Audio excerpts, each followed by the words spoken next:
नमस्कार, स्वागत है आपका विक्रम टॉक्स में।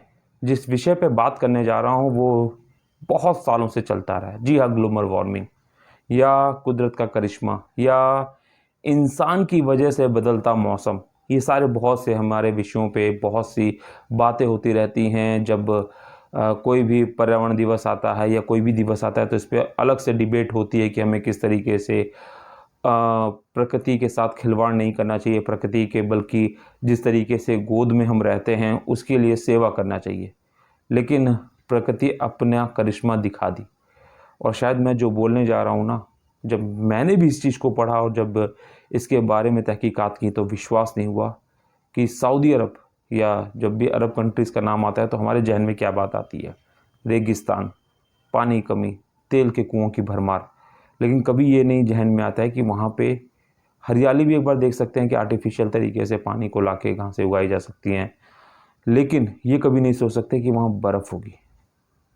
जी हाँ, लेकिन वहाँ बर्फ़ गिरी है और उसकी जो तस्वीरें हैं वो आप देख सकते हैं मेरे दाहिनी तरफ।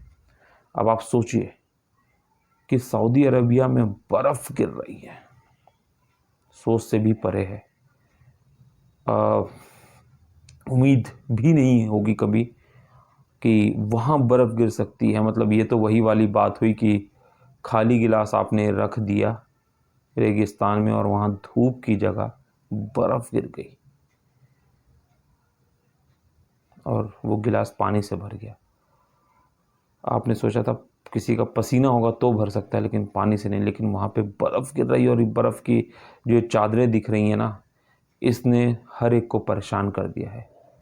वैसे बर्फ़ गिरती है तो हम खुश होते हैं कि चलिए अंटार्कटिका, आर्कटिक में या फिर जो ठंडे प्रदेश हैं वहाँ पे बर्फ़ गिरी तो आगे चल के पानी के जो स्रोत हैं वो बढ़ जाएंगे, साफ़ पानी ज़्यादा मिलेगा, प्रकृति थोड़ा सही है, संयमित हो रही है, संतुलित हो रही है। लेकिन जब रेगिस्तान में बर्फ़ गिरी ना तो उसने सबको चौंका दिया।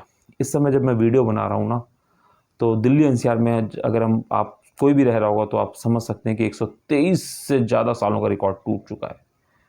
क्योंकि नवंबर आ चुका है और गर्मी अभी भी ख़त्म नहीं हुई है। मतलब सुबह शाम की ठंडक है, हल्की फुल्की है। और आप थोड़ा आउटर में रहते हैं तो वहाँ पे थोड़ा और ज़्यादा हो सकती है। लेकिन जिस तरीके की धूप हो रही है और जिस तरीके की गर्मी लग रही है ना, बिना पंखे के इस समय भी आप नहीं रह सकते। जबकि ये मिड नवंबर चल रहा है, जब हम वीडियो बना रहे हैं तो लगभग 10 नवंबर गुजर गया चीज़ों का। प्रकृति को हम जिस तरीके से हल्के में ले रहे हैं ना, उसने हमें लेकिन सीरियस लेना शुरू कर दिया है। 123 साल का रिकॉर्ड भारत में टूट चुका है। सऊदी अरेबिया में बर्फ़ गिर रही है। वैंगो के बारे में हम बहुत ज़्यादा तो नहीं जानते, लेकिन उनकी जो भविष्यवाणी है 2025 में शायद कुछ ऐसा करामात हो जाए कि विश्व के आधे देश खत्म हो जाए, चीज़ें हो जाएं। ये सब समझ से परे है, लेकिन इतना तो समझ में आ गया कि 2015-16 में जो जलवायु परिवर्तन पे सबमिट भी हुआ था, जिसके बाद बहुत सी बातें हुई थी कि अंटार्कटिका, आर्कटिक की जो बर्फ़ है वो पिघल रही है तेज़ी से।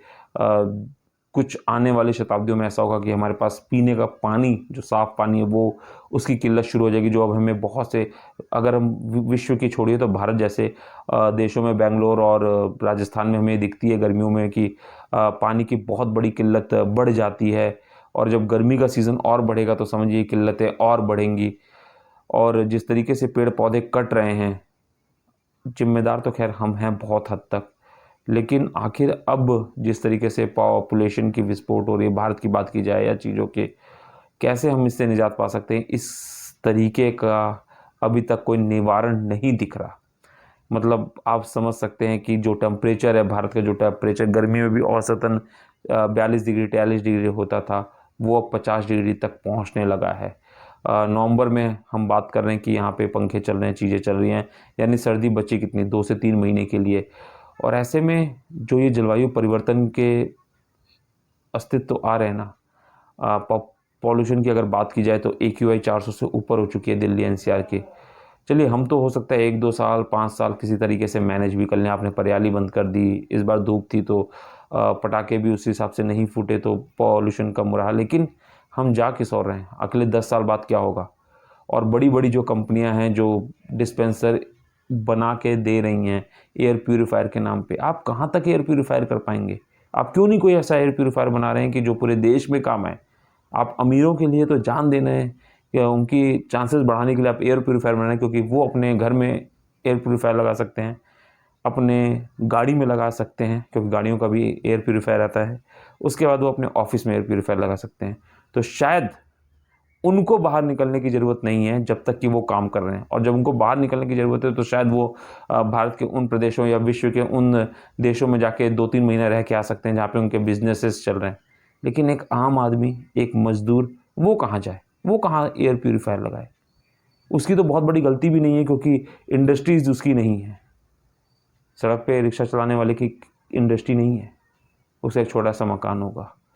तो जिनकी वजह से सबसे बड़ी समस्याएं खड़ी हो रही हैं, चाहे वो इंडस्ट्रिस्ट हों, चाहे और भी बहुत, अगर मैं कहूँ कि जो बिल्डर्स हैं या दूसरी चीज़ें हैं, असली गलती तो कमियां हैं। वो तो एयर प्योरीफायर लेके अपनी जान को या अपनी कह सकते हैं कि लॉन्गेविटी को थोड़ा बढ़ा रहे, लेकिन एक आम इंसान क्या करे जो दिन भर सड़क पे निकल रहा है?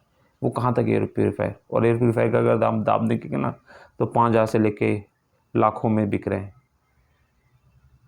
किसी बड़े होटल में आप आज की डेट में दिल्ली एनसीआर में चले जाए तो वहाँ पे ये लिखा रहता है कि AQI लेवल दिल्ली का 400 है लेकिन हमारे यहाँ 20 है, क्योंकि हमने हर जगह सेंट्रलाइज्ड एयर प्योरीफायर लगाए। कैसे लगेगा दिल्ली एनसीआर में पूरा सेंट्रलाइज्ड एयर प्योरीफायर? उस पर कोई बात नहीं कर रहा। अमीरों को बस एयर प्योरीफायर मिलना चाहिए।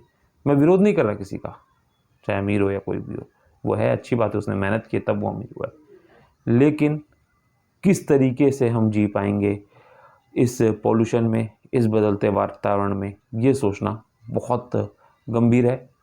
अगर आपकी भी कुछ राय है तो हमें कमेंट बॉक्स में ज़रूर बताएं।